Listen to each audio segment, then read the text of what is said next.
How's it going, guys? Today I'm going to show you what it's like to drive the Bugatti Veyron from a first-person point of view. What came out in 2005 to become the first ever hypercar, the Veyron is still a legend to this day. Under the hood, or in the middle of the Veyron, I should say, is an 8-liter W16 engine, that's right, 16 cylinders, with 4 turbochargers making 1,001 horsepower and 922 pound-feet of torque. 0 to 60 happens in a ridiculously fast 2.5 seconds and goes on to a top speed of 254 miles an hour. Now get this, the car has 10 radiators, and at its top speed of 254 miles an hour, it runs out of fuel in just 12 minutes. I love the active rear wing that pops up at over 120 miles an hour for added stability.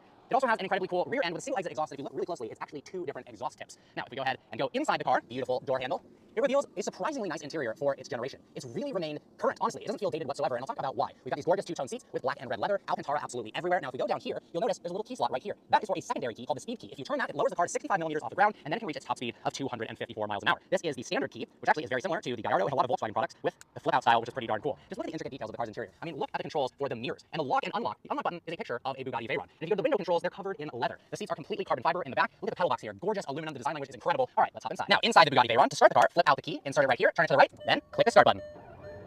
And that fires up that W16 engine. I think one of the coolest parts about the interior is that they didn't put any modern stuff in the car that would become outdated. They didn't try to put state-of-the-art screens or anything like that. Everything is analog and old school, like this absolutely gorgeous clock here. Now, driving a Bugatti, everyone stops and stares. This guy in his motorcycle just rode up, and so many cars have been pulling over, so it's almost hard to film. Look at this Alcantara, beautiful Bugatti logo. You can see the air intakes behind your head and that massive engine. Alcantara all over the roofliner. The controls up here are also gorgeous and covered in leather. Even the mirror shape is really cool. The visibility is actually pretty impressive inside of the Veyron, even the rear visibility. Now, there are multiple modes to choose from. There's normal mode and then handling mode that drops the ride height down to 85 millimeters. We got a launch control button right here behind the wheel of the Bugatti Veyron, and man, is this an unbelievable experience.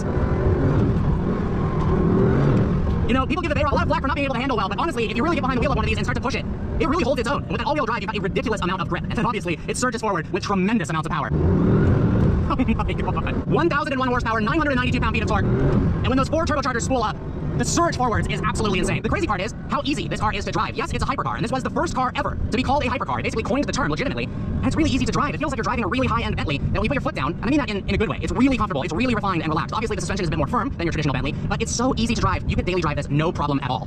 The only thing is the turning radius isn't so good.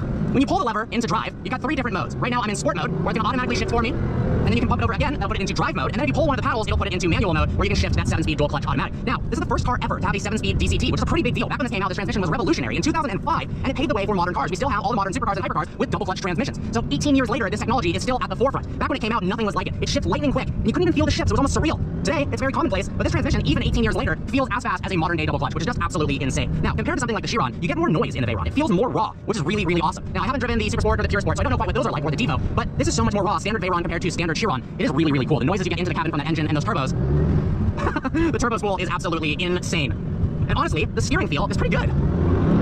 And when the turbos do spool, you get this surge of power almost unlike any other car. It doesn't have instantaneous, it doesn't punch you in the back like a hybrid, like a P1 or a LaFerrari, because it doesn't have that instantaneous response. But it also doesn't ramp up uncontrollably. All the turbos are spooling